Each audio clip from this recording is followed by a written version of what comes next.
So I didn't grow up with money, and I certainly didn't have generational wealth. It was more like generational debt. And I did not have any college fund. All I really had was survival mode. And there were so many mistakes I made with my finances. Some of them are quite embarrassing, but throughout time, I learned so much about finances. And in this video, I want to tell you the 10 financial mistakes that I made and the things that I did to fix them. This is really embarrassing, but that's how you learn and you grow, guys. And I want to share with you guys that way you don't make the same mistake that I made. The first lesson I learned is if you can't buy it twice, you can't afford it. Now, growing up with the little money that we had, if you buy something just once and now you're broke or you're saving so much for this one thing, you really couldn't afford it. There is no reason for you to buy something that you cannot buy again. Now, this is a concept I was not able to grasp when I was a lot younger. As soon as I got a job or I was making any little money, I spent it right away. In the end, I was broke. Investing, yeah, that's funny. I did not even think about investing. All I really worried about was just buying, buying, and buying. And the older I got, I recognized most of the things that I'm buying, I'm not able to afford. You see, because if it breaks and it's gone, I'm screwed, right? If I have a car and I'm putting all my money into this car and it breaks down, and the car is the only reason and the only way for me to get to work, and now I need to get a new car, I'm screwed. And I learned that throughout life that you just need to make sure that when you save up for something, it's not strictly just saving up and that's it. It's also making sure you have a cushion in case something happens with the purchase that you make. This right here saved me from all these ridiculous trips, all this crazy spending, buying new cell phones. This number one thing right here just helped me so much. The second financial lesson that I learned is this: being broke is expensive. People think just being broke is like you have no money and you just can't get ahead. But the problem is when you're broke, everything is more expensive. If you have bad credit, you get the highest interest rate. If you're living paycheck to paycheck and you get one emergency that happens and you don't have the money for that emergency, then you're using a payday loan. There's so many predatory loans that are out there that is easily accessible for people who are broke. Now it's in disguise with the buy now, pay later. You see, when I was growing up, all those mistakes I made. Payday loans, I tried it once, and that was the worst experience in my life. I felt so bad, so guilty, but I had to do it at that moment, and I never ever did it again. Some people get into that cycle and they're not able to get out of it. Some people remain in that whole paycheck to paycheck cycle and constantly going to payday loans in order to survive. And if you are broke and you're continually not saving, not investing, and you're just spending, it costs you a whole lot more than you expect. So now I ask, is this price saving me money or is it just causing me pain? The third financial mistake that I learned is this: your money is not a trophy. You see, so many people think as soon as you get paid, it's a symbol, it's a status to show that you made it. So the first thing you want to do is spend all your money. That's a horrible way of thinking. All you're trying to do is just please other people to show them, hey, look, I made it. And we all fall victim into that, especially if you grew up broke and poor and you finally start getting some money. You, for some particular reason, want to start showing off, which I did and is very embarrassing. You want to show off and show people, look, I made it. But I learned throughout time, no one really cares about your life that much. No one really cares about how you got it. No one really cares about anything in your life. It's really all about you. And the number one thing is, how much money do you have invested? How much money do you have savings? What is your net worth? You see, income coming in and you just spending it, you have no net worth. It's all about building wealth. And that's what I learned throughout my life is you need to save and invest. You simply cannot just spend, especially once you get paid. You get paid, that's not a way, guys, to just walk around showing I made it.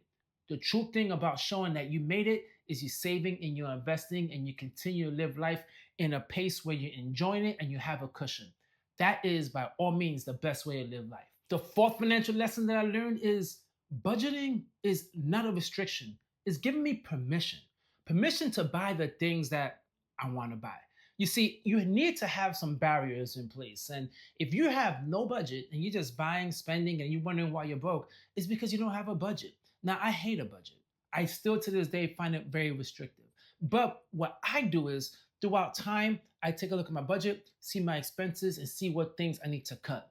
I don't always look at my budget daily, I look at it monthly. And if at the end of the month I have less money in my checking account for any particular reason and I cannot explain it, now I'm looking into my budget to see what things I need to cut. But when you have a budget, it actually feels way more freeing. You know when you're buying something, you could afford it. You're not just buying things and in the back of your mind, you don't even know if that's coming from the light bill, if that's coming from your car payment. You have no idea. You just wake up in the end of the month, next thing you know, you have overdraft fees, all because you did not have a budget. And the more money you make, guys, and the more you start saving, and the more you become really diligent with your expenses, then by all means, you will live a happier life. Why? Because now you have this cushion between your expenses and your income, and you do not need to continuously start thinking about your budget. The better you get with your money, the less the budget has a role in your life. The fifth financial lesson that I got was this: you're not behind, you're just starting. And starting, by all means, is the most important thing. You see, if you don't save, you don't invest. By a specific time in your 30s and your 40s, you think it's way too late, so you do nothing at all. That's why it's highly important to just start investing the moment you determine you need to start saving and start investing.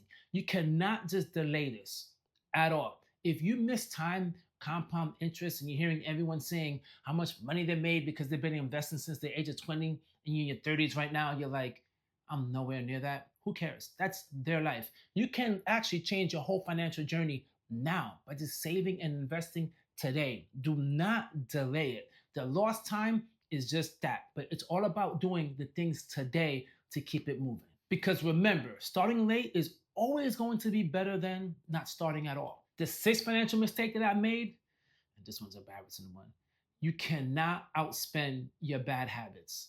A lot of times I made so many mistakes, especially with credit card debt, and I'm thinking, I could just pay it, right? You could fix everything, but the problem is your income can't. If you continue to make the same mistakes and every year you make the same promise, I'm gonna become debt free, I'm going to become better with money, but you don't budget, you don't save, you do nothing, and you end up in the same place the next year, then it's obvious you are not doing the right things. You see, the reason being is because of your habits. We all have our bad habits. No one is extremely perfect when it comes to money. Some people are better at saving, some people are better at spending. We all have certain issues when it comes to money. Me personally, I love to shop. I love to go on vacation, and sometimes I splurge a little too much. And that's why a budget really helps. But I know if I go out on vacation, I need to have a budget for that reason because I have bad habits. But no amount of money could fix impulse spending.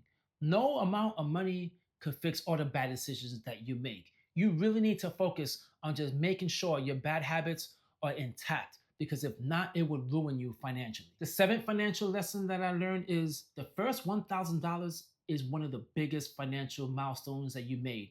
After that is the 10,000.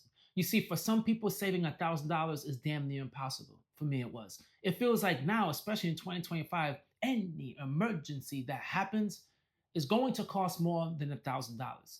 So if you at least have $1,000 and you take care of that emergency, guess what? You're not dipping into your credit card. You're not making your situation worse. You have that money for emergencies, and now you can use it for emergencies. But when it comes to investing, and you have $1,000 in your investment account, the compound effect will start taking place. If you build the habit and you build the principle of getting that $1,000, getting to 10 is a lot easier. Why? Because you already are disciplined. You already understand what it takes now to save, and you're seeing progress. Once you see momentum, you will continually save and invest. But starting with the initial 1,000 by all means is the hardest thing to do financially, especially if you're someone that's bad with money, which I was. But it really helps, especially if your job offers a 401k match, to start investing early. You would get to that 1,000 a lot quicker. And you just do not need to underestimate small wins. Small wins is building you the foundation to build big, big, big wealth. The eighth thing I learned is learn how to delay your flex. You start making all this money, the first thing you want to do is flex to everyone and show them how much money you made. But you know what the biggest flex is? I wish I would have known this earlier, but you know what the biggest flex is, by the way? The biggest flex is stacking your money, your net worth, your investments. That right there is the biggest flex. But that flex, people don't see. But you're not going to show no one your Fidelity account and say, yeah, look, check this out. You're not going to walk around and showing everyone your net worth. No, the best way for people to see that you made it is your appearance. But we all know the appearance doesn't matter. What really matters is what you have saved and what you have invested. That is the true flex. I wish I would have learned that earlier once again, but I learned from it. And now all I do is save, invest, and also have some fun money to enjoy life. But what brings me the most satisfaction is the fact that I'm saving and investing. The ninth thing that I learned is wealth is built in boring moments. Meal prepping, saving, budgeting, putting money in the index fund, waiting for years and years to watch it grow. It's boring. But guess what? That's the route everyone takes. Some people are really fortunate. They could take a shortcut, they're being really risky, and they skip the line and they get all the way ahead and have so much money. And I used to envy those people until I said to myself, and you guys let me know if I'm right, the people who never been through the grind and never earned it are not going to keep it that long because all they did was get lucky. They don't know how to manage money because they got extremely lucky. Not hating on them, but that changed my whole perspective of recognizing I have the ability to manage my money. That is slow and boring, but during this whole process, I'm learning. I'm reading books. I'm staying motivated. I'm keeping myself in a positive mindset. And through all of that, once my income gets to a point where I feel like, quote unquote, I made it. I know I earned it. And there's something about knowing you earned it than something was just given to you. I know I earned it by saving diligently, investing, doing all the right things to get there. Once again, it's boring, but there's nothing boring about stacking money and being a multimillionaire. Nothing at all. And actually, you know what's really boring? Being broke and you got no money to spend on anything. I'd rather take the boring investments. And the 10th thing I learned, and this is just the truth, man, no one's coming to save you. During these times, everyone is saying the president this, the president that, the government this. That doesn't matter. No one's coming to save you. You are responsible for yourself. The choices that you make in life, well, that's your choices. You can either choose to run up debt and be in debt, or you could choose to save money and stack. The choice is always yours. You might feel like you have no choice, but don't do that. Don't outsource your decision making and your choices to other people because consumerism will find a way to get into your account and take care of it for you. Keeping money in your checking account and not investing on a high yield savings account, it's going to get you no money and eventually inflation is going to eat it up. You need to make the right moves. You need to understand that no one is coming to save you. And once I discovered that, I recognized I don't need to wait anymore. I don't need to wait for that dream job. I need to start now saving and investing.